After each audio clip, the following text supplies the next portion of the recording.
ఇదేం టెంపరీ కాదు, ఇది లాంగ్ టర్మ్ ఎఫెక్ట్ పడేటట్టుంది. ఇప్పుడు ఈ నిజంగా కనుక కొడుతుంటే ఎరువుల తయారీకి. సురేష్ గారు ఒక్క మాట చెప్తాను.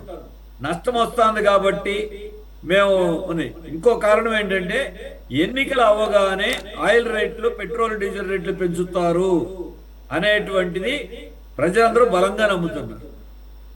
రెండోది, గవర్నమెంట్ కూడా ఏం చేస్తోంది, రేపు ఎలాగో రేట్లు పెంచాలి కాబట్టి ఇప్పుడు సరఫరాని తగ్గించడం. ఏమీ లేదని వాళ్ళు కేంద్ర ప్రభుత్వం ప్రకటన చేసింది. ఎందుకంటే ఎన్నికల ముందే ఉందని జనానికి నమ్మి ఓట్లేరని భయం.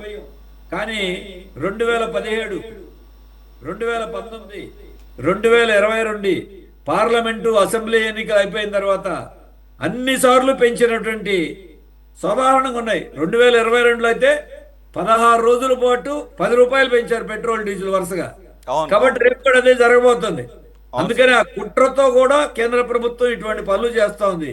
కాబట్టి ఇటువంటి విషయాల మీద కూడా వైసీపీ వాళ్ళు నోరిప్పండి, కేంద్రమో రాష్ట్రం మీద.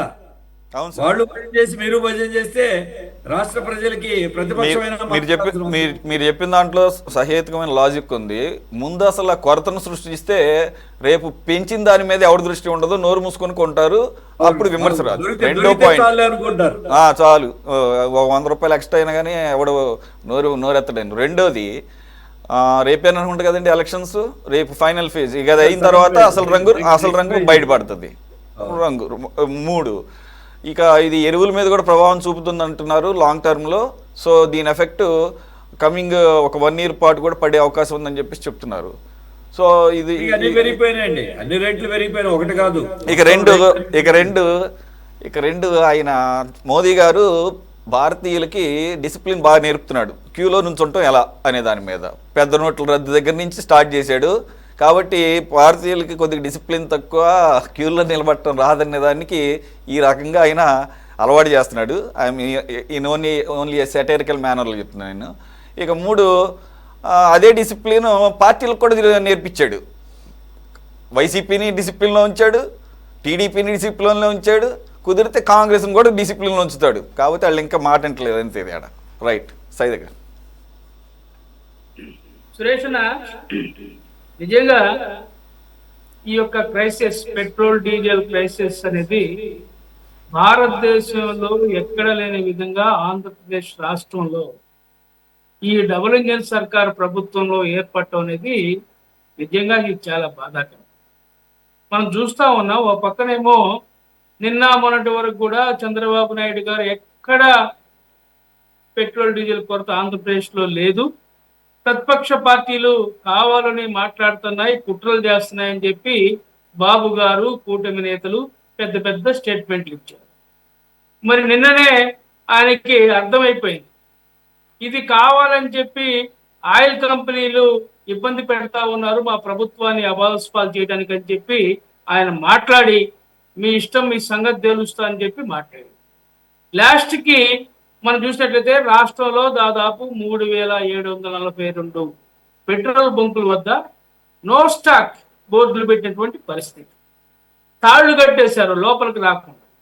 నాకు అనుభవం, నేను నిన్న కాక మొన్న 26వ తారీఖు సాయంత్రం మార్కాపూర్లో ఒక సభకు అటెండ్ కావాల్సి ఉంటే హడావుడిగా నా కార్లో ఎంత ఉందో ఆయిల్ చూసుకోకుండా వెళ్ళిపోయా. అక్కడిదాకా వెళ్దాం, ఇబ్బంది లేదని అక్కడ కొట్టించుకుందాం.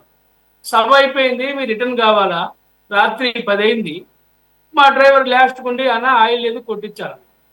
చూస్తే అన్ని బంకులు కూడా నో స్టాక్ బోర్డులు పెట్టేశారు. సరే, ఎవడో తెలిసిన వాడు ఉన్నాడు కాబట్టి మా బాబురావు అనే టైప్ మనిషి, ఆయనకు ఒక ఫోన్ చేస్తే అన్న కొంచెం ఆయిల్ కొట్టమంటే ఒక 10 లీటర్లు ఆయిల్ కొట్టి ఇంటికి తెలుపుతుంది. ఇది వాస్తవం, ఇది ప్రాక్టికల్గా నేను చూసినటువంటి వ్యవహారం. మనం చూస్తున్నాం, నిన్న ఒక ఆక్వా రైతు నేను 3 లక్షలు ఖర్చు పెట్టి నేను ఈ రొయ్య పిల్లల్ని పెంచుతా ఉన్నాను, అది కనుక ఈ ఫ్యాన్ షీల్డ్ కనుక లేకపోతే అవి చనిపోతాయి అని చెప్పి పెట్రోల్ బంక్ దగ్గర ఆ పెట్రోల్ బంక్ యజమానిని కాళ్ళు పెట్టుకుని బతిమాలినటువంటి పరిస్థితి ఎంత బాధ కలిగించిందంటే నిజంగా గుండె పిండేసినంత పరిస్థితి అయిపోయింది. అతను ఏడ్చి కాళ్ళు పట్టుకుని బ్రతిమాలాడు, అయ్యా 500 ఆయిల్ కొట్టండి, నాకు డీజిల్ కొట్టండి, నా రొయ్య పిల్లల బతుకే అని చెప్పి అతను ఏడుకున్నటువంటి ఘటన నిజంగా కన్నీళ్లు తెప్పించింది. అలాగే రైతాంగం ఈరోజు వ్యవసాయ పనులు స్టార్ట్ చేసుకున్నటువంటి పరిస్థితి. కొన్ని చోట్ల వరి కోతలు వచ్చినటువంటి పరిస్థితి. ఇలాంటి పరిస్థితుల్లో ఈ డీజిల్ స్కేర్సిటీ వల్ల అలాగే ఎంత ఇబ్బంది పడుతున్నారో మనం చూస్తాం. నిజంగా ఈ కూటమి ప్రభుత్వం ప్రజల పాలిట గూటంగా మారిపోయింది. It's clear. నేను ఎక్కడ దీంట్లో నేను ఇది కావడం, దయచేసి వైసీపీ మిత్రులు కూడా గమనించాలి దీన్ని. ఇందాక అన్న బాబురావు అన్న మంచి మాట మాట్లాడాడు. మీరెందుకు మాట్లాడరు మరి మోడీని?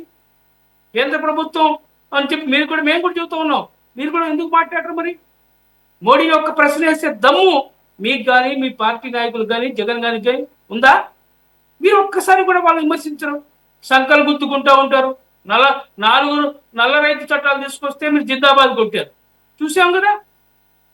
4 మరి మనం చూసినట్లయితే ఇవి కార్మిక నల్ల చట్టాలు తీసుకొస్తే మీరు పార్లమెంట్ లో, లోక్సభలో, రాజ్యసభలో చేయెత్తారు బేషరతుగా. మీకు కొద్దిగానే ఆలోచన ఉండాలి కదా, ఎందుకు మాట్లాడరు మీరు? సరే అది అనుకుందాం. ఈరోజు మనం చూసాం, మీ మాటలు అన్నారు, ఇది ఒక రకంగా చెప్పాలంటే కూటమి ప్రభుత్వం కాదు, క్యూటమి ప్రభుత్వం. క్యూలో పెట్టడం నేర్పించారు జనాలను. ఆ రోజు పెద్ద నోట్ల రద్దు మొదలుకొని పెద్ద నోట్ల కోసం బ్యాంకుల దగ్గర పడికాపులు కలిసారు, క్యూలో నిలబడ్డారు. ఉల్లిగడ్డల ధరలు పెరిగాయని చెప్పి మార్కెట్ దగ్గర క్యూలో నిలబడ్డాం. తర్వాత కరోనా టైంలో బెడ్ల కోసం హాస్పిటల్ దగ్గర క్యూలో నిలబడ్డారు. మనం చూసినట్లయితే ఇప్పుడు పెట్రోల్ డీజిల్ బంకుల వద్ద క్యూలో ఉంటున్నాం, గ్యాస్ కంపెనీల దగ్గర క్యూలో ఉంటున్నాం. ఇది కూటమి ప్రభుత్వమా మరి క్యూటమి ప్రభుత్వం అర్థం కానటువంటి పరిస్థితి ఈరోజు స్పష్టంగా ఈ రాష్ట్ర ప్రజలు గమనిస్తా ఉన్నారు. ఎందుకంటే మనం అనుకుంటా ఉన్నాం, అక్కడ మోదీ ఏమో అమెరికాకి సరెండర్ అయిపోయాడు, సరెండర్ పిఎం ఆయన. ఈ రాష్ట్రంలో ఉన్నటువంటి ముఖ్యమంత్రి గారేమో సరెండర్ సీఎం అయ్యాడు మోడీకి. ఇది సరెండర్ తప్ప ఈ ప్రజల బాగోగులు, ప్రజల కష్ట సుఖాలు తెలుసుకునే పరిస్థితులు లేరు. ఎందుకంటే ఈయన 45 ఇంటర్వ్యూస్ అనుభవం అంటాడు. నాకు 2047 పోయింది, 2047 అంటున్నాడు విజన్. అయినా పెట్రోల్ డీజిల్ అయిపోయిన సంగతి నేను తెలియలా ఈ రాష్ట్రంలో. మరి ఇంకేమనాలా? ప్రజలను నమ్మి నేం చేయాలా? మీరు సురేష్ గారు, నిజంగా ఇది చాలా బాధాకరం. లోకేష్ గారు అన్న బాబురావు అని చెప్పినట్టుగా చంద్రబాబు గారు, లోకేష్ గారు, పవన్ కళ్యాణ్ గారు ఈ యొక్క ఏమంటారు దాన్ని ఉత్తర కుమారులాగా ప్రగల్భాలు పలుకుతూ ఉన్నారు. నిజంగా ప్రచారం ఎక్కువ, ఆర్భాటం ఎక్కువ, ఫలితం మాత్రం శూన్యం. ఇది వాస్తవాలు. రాష్ట్ర ప్రజలు బాధలు అనుభవిస్తా ఉన్నారు. ఇది చాలా దుర్మార్గమైన విషయం. అందుకనే కాంగ్రెస్ పార్టీ షర్మిలారెడ్డి గారు కూడా మాట్లాడేది రోజు చాలా బాధతోటి. ఇన్ని మరి రాష్ట్ర ప్రభుత్వం ఆలోచించాలా. ముఖ్యమంత్రి గారు ఇప్పటికైనా సరే ఎక్కడెక్కడైతే నిల్వలు ఉన్నాయో ఈ స్టాకులు వ్యాపారస్తుల మీద కఠినంగా చర్యలు తీసుకోవాలా. ఈ సివిల్ సప్లైస్ డిపార్ట్మెంట్ కానివ్వండి, రెవెన్యూ యంత్రాంగం కానివ్వండి, పోలీస్ యంత్రాంగం కానివ్వండి, అప్డేట్ గా ఎక్కడికక్కడ ఈ బంకుల మీద దాడులు చేసినా సరే రైతులకి, ప్రజలకి ఇబ్బంది లేకుండా ఇంధన కొరత తీర్చాలని చెప్పి మేము కాంగ్రెస్ పార్టీలో కోరుతా ఉంటాం.